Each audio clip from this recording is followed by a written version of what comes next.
শুরুতেই জানিয়ে দিচ্ছি সংবাদ শিরোনাম, এরপর থাকছে বিস্তারিত। ফিলিস্তিনপন্থী আন্দোলনের কারণে যুক্তরাষ্ট্রের 2 বিশ্ববিদ্যালয়ের তহবিল স্থগিত।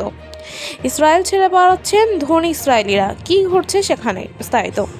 যুক্তরাষ্ট্র সরকার ফিলিস্তিনপন্থী আন্দোলনের পরিণতিতে কর্নেল ও নর্থ ওয়েস্টার্ন বিশ্ববিদ্যালয়ের তহবিল স্থগিত করেছে। কর্নেল বিশ্ববিদ্যালয়ের $1 বিলিয়ন এবং নর্থ ওয়েস্টার্নের $790 মিলিয়ন ফেডারেল অনুদান আটকে রাখা হয়েছে। হোয়াইট হাউস জানিয়েছেন, এই পদক্ষেপ নাগরিক অধিকার লঙ্ঘনের অভিযোগের ভিত্তিতে নেওয়া হয়েছে। বিশ্ববিদ্যালয়গুলো এই পদক্ষেপের কারণে তাদের গুরুত্বপূর্ণ গবেষণা হুমকির মুখে পড়েছে। সমালোচকরা একে একাডেমিক স্বাধীনতা হস্তক্ষেপ হিসেবে দেখেছেন। এর আগে কলাম্বিয়া বিশ্ববিদ্যালয়ও ফিলিস্তিনপন্থী আন্দোলনের জন্য $400 মিলিয়ন হারিয়েছে।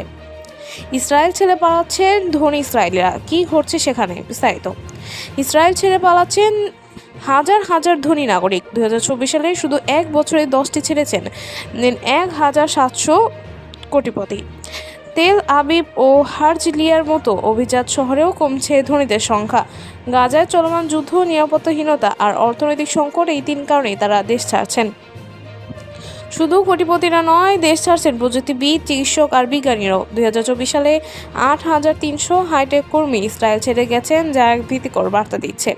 বিশেষজ্ঞরা বলছেন, এটা ইসরায়েলের জন্য ভয়াবহ অর্থনৈতিক বিপর্যয়ের ইঙ্গিত।